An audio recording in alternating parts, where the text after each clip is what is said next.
Hello friends, I am Ginny. Welcome to my channel Ginny's World. Yesterday যেহেতু Sunday ছিল তাই জন্য আমরা আর্সাল্যান্ডে গেছিলাম, যেটা পার্ক সার্কাসের 7 পয়েন্টের মুখেই ছিল। একেই এত গরম, তার উপরে সানডে, ভিড়টা একটু রাস্তায় কম ছিল, সেই জন্য অন্য কিছু না ভেবে চটপট আর্সাল্যান্ডে ঢুকে গেছিলাম। তো চলো বন্ধুরা, দেখা হচ্ছে ভেতরে গিয়ে। এই ভর দুপুরে আমরা এসে গেছি আর্সাল্যান্ডে।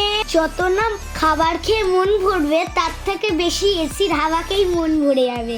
পাপা, মাম্মার আর আমি দেখো সবে এখানে এসে বসলাম। এখানকার অ্যাম্বিয়েন্সটা তোমাদের দেখাচ্ছি, দেখো কত সুন্দর। এরপরে আমরা মেনু কার্ডটা ওপেন করব, কি খাবো সেটা ডিসাইড করার জন্য।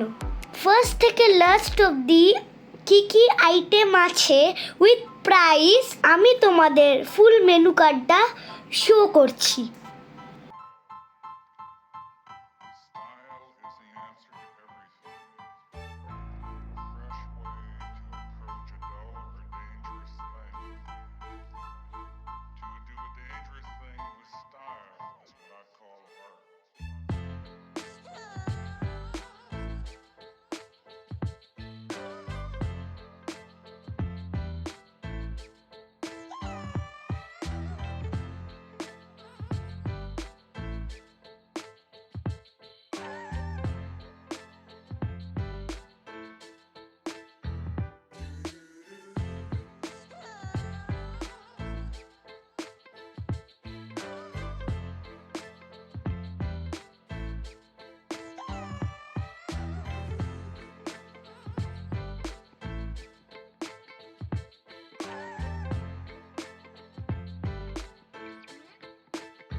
আমরা আমাদের জন্য একটা স্পেশাল মটন বিরিয়ানি, এক প্লেট মটন কষা, 2 পিস তন্দুরি রুটি আর একটা মিনারেল ওয়াটার অর্ডার করেছিলাম।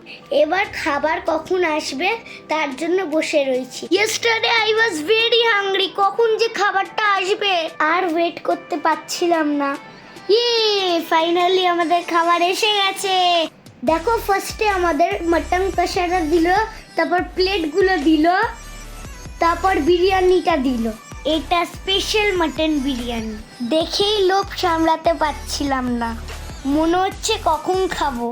এখন সার্ভ করার আগে আমি এখান থেকেই খেতে শুরু করে দিয়েছিলাম, এত খিদে পেয়েছিল। দেখো মটন চাপটা, ওহ দারুন দারুন, ওয়াও, জাস্ট লুকিং লাইক আ ওয়াও। দেখো এবার বিরিয়ানিটা সার্ভ করার পালা। মাম্মাম দেখো আমাকে সার্ভ করে দিচ্ছে বিরিয়ানিটা, মটনটা। এত খিদে পেয়েছিল আমি আর ওয়েট করতে পারছিলাম না।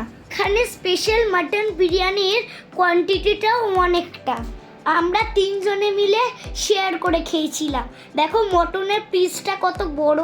মটন চাপ উইথ গ্রেভি আমি একটু প্লেটে নিয়ে নিচ্ছিলাম। 2টো তন্দুরি রুটি এসেছিল, পাপা একটা খেয়ে নিচ্ছিল। মটনের পিসটা এতটা সফট যে হাতে তুলতেই ছিঁড়ে যাচ্ছে। খাবারটা হট ছিল, আরো টেস্টি লাগছিল। মাম্মা মামাকে মটনের পিসগুলো একটু ছাড়িয়ে দিচ্ছিল। খাবারটা যেরকম গরম ছিল, মটনের পিসগুলো সেরকম সফট ছিল। তারপর আমরা ফিরনিটা অর্ডার করেছিলাম। পাপার যেহেতু খাবারটা হয়ে গেছিল, তাই পাপা একটু টেস্ট করে হ্যান্ড ওয়াশ করতে গেছিল। আমার খাবার কমপ্লিট হয়ে গেল, এবার ফিরনিটা খেতে আরম্ভ করলাম। ফিরনিটা খুবই লাইট মিষ্টি ছিল, খুব সুন্দর ছিল ফিরনিটা খেতে। এবার ওয়েটার আঙ্কেল বিল নিয়ে চলে এলো। পাপা দেখছে বিলটা কত হলো। এবার বিলিং করার পালা। আমরা যা যা অর্ডার করেছিলাম তার বিল। খাওয়া শেষ হয়ে গেছে, ফাইনালি আমরা বেরিয়ে যাচ্ছিলাম। দেখো আর্সাল্যান্ডের নিচের ফ্লোরটা অনেকটাই বড়, 7 পয়েন্ট মোড়ের কাছে এই রেস্টুরেন্টটা। আমরা এখন বেরিয়ে গেছি পুরো রাস্তার মুখে। পাপা এখন গাড়ি আনতে গেছে পুরো পার্কিং লট থেকে। তো ফ্রেন্ডস, আমার এই ভ্লগটা কেমন লাগলো তোমরা আমার কমেন্টে জানাবে। তো আজকের মতন টাটা।